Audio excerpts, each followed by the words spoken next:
എഴുത്തുകാരനും സാംസ്കാരിക പ്രവർത്തകനുമായ സുഭാഷ് മൂന്നുമുറി ഔദ്യോഗിക ജീവിതത്തിൽ നിന്ന് പടിയിറങ്ങുന്നു. വെള്ളിക്കുളങ്ങര വില്ലേജ് ഓഫീസ് ജീവനക്കാരനായ സുഭാഷ് മൂന്നുമുറിക്ക് നാട്ടുകാരും സുഹൃത്തുക്കളും ഞായറാഴ്ച സ്നേഹാദരം ഒരുക്കും.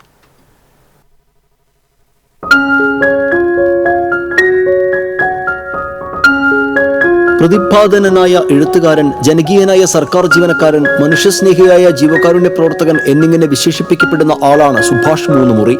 കുറഞ്ഞ കാലം കൊണ്ട് 10 പതിപ്പുകൾ പ്രസിദ്ധീകരിച്ച കടലാസു വഞ്ചികൾ എന്ന ചെറുകഥാ സമാഹാരമാണ് സുഭാഷിന്റെ ഏറ്റവും ശ്രദ്ധേയമായ കൃതി. പൂവിടരും കാലം, പച്ചമുളക് മരം, കൊച്ചുകാര്യം തുടങ്ങിയ പുസ്തകങ്ങളും സുഭാഷ് രചിച്ചവയാണ്. ബക്കർ പുരസ്കാരമടക്കം നിരവധി സാഹിത്യ പുരസ്കാരങ്ങളും ഈ എഴുത്തുകാരനെ തേടിയെത്തി. ഊർമിള എന്ന പേരിൽ യൂട്യൂബിലൂടെ റിലീസ് ചെയ്ത സുഭാഷ് മൂന്നുമുറിയുടെ കവിത 1.5 ലക്ഷത്തിലേറെ ആസ്വാദകരുടെ പ്രശംസ പിടിച്ചുപറ്റിയിരുന്നു.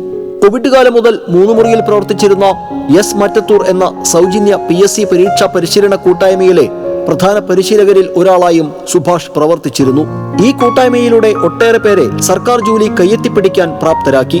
വിരമിച്ച ശേഷം എഴുത്തിലും സാംസ്കാരിക പ്രവർത്തനങ്ങളിലും സജീവമാകുന്നതിനൊപ്പം എസ് മറ്റത്തൂർ സൗജന്യ PSC പരിശീലന കൂട്ടായ്മയെ വീണ്ടും ശക്തമാക്കാനാണ് തന്റെ തീരുമാനമെന്ന് സുഭാഷ് മൂന്നുമുറി പറയുന്നു.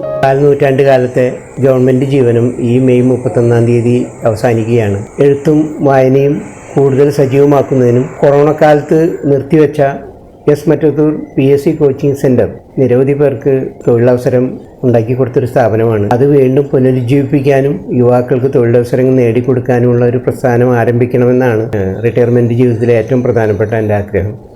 മാൻ ബിഹൈൻഡ് സക്സസ് എന്ന പേരിൽ സുഭാഷ് മൂന്നുമുറിയെക്കുറിച്ചും എസ് മറ്റത്തൂർ കൂട്ടായ്മയെക്കുറിച്ചും ഡോക്യുമെന്ററി ഇറങ്ങിയിരുന്നു.